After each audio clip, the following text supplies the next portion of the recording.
মন্ত্রিসভার বৈঠকে সিদ্ধান্ত আগেই হয়ে গিয়েছিল, শুধুমাত্র সরকারিভাবে ঘোষণার অপেক্ষা ছিল। সেই মতো সরকারি চাকরিতে বয়সের ঊর্ধ্বসীমা বাড়ানো হলো এবং একই সঙ্গে কলেজ সার্ভিস কমিশনে আবেদনের জন্য যে বয়সের ঊর্ধ্বসীমা ছিল সেটাও অনেকটা বেড়ে গেল।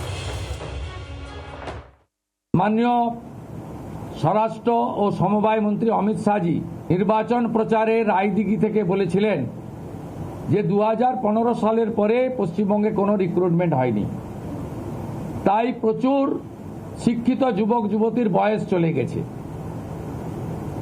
5 বছর এক্সটেনশন মানে আবেদনের বয়সের ঊর্ধ্বসীমা ক্যাবিনেট মঞ্জুর করলো। রাজ্য সরকারি চাকরিতে আবেদনের ক্ষেত্রে যে বয়সের ঊর্ধ্বসীমা বাড়বে তা প্রথম মন্ত্রিসভার বৈঠকেই ঠিক হয়েছিল। দ্বিতীয় মন্ত্রিসভার বৈঠকের আগে এ বিষয়ে সরকারিভাবে বিজ্ঞপ্তি প্রকাশ হলো। বিজ্ঞপ্তি অনুযায়ী গ্রুপ এতে আবেদনের বয়সের জন্য ঊর্ধ্বসীমা এখন 41 বছর, গ্রুপ বিতে আবেদনের জন্য বয়সের ঊর্ধ্বসীমা 44 বছর, গ্রুপ সি ও ডিতে আবেদনের জন্য বয়সের ঊর্ধ্বসীমা বেড়ে হচ্ছে 45 বছর। বিজ্ঞপ্তিতে জানানো হয়েছে এই নয়া নিয়ম 2026-এর 11ই মে থেকে কার্যকর বলে গণ্য করা হবে। অর্থাৎ 11ই মের পর থেকে যে সমস্ত নিয়োগের বিজ্ঞপ্তি বেরোবে বা যে প্রক্রিয়াগুলি চালু হবে সেক্ষেত্রে বর্ধিত বয়সের সুবিধা পাওয়া যেতে পারে।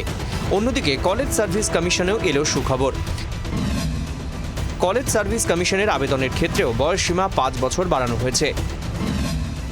এপ্রিল মাস থেকেই চালু হয়েছে কলেজ সার্ভিস কমিশনের মাধ্যমে আবেদনের প্রক্রিয়া।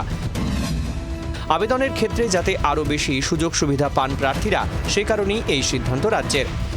দীর্ঘদিন ধরে রাজ্যের চাকরি প্রার্থীদের একটি বড় অংশ বয়সের ঊর্ধ্বসীমা বাড়ানোর দাবি জানাচ্ছিলেন। প্রতিযোগিতামূলক পরীক্ষা প্রস্তুতির সময় নিয়োগের ব্যবধানের কথা মাথায় রেখে সরকারের এই সিদ্ধান্ত অত্যন্ত সময়োপযোগী বলেই মনে করা হচ্ছে।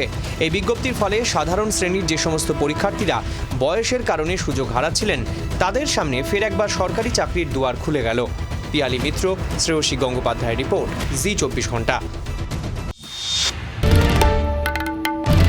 বাংলার আওয়াজ, বাঙালির আবেগ, জি 24 ঘন্টা।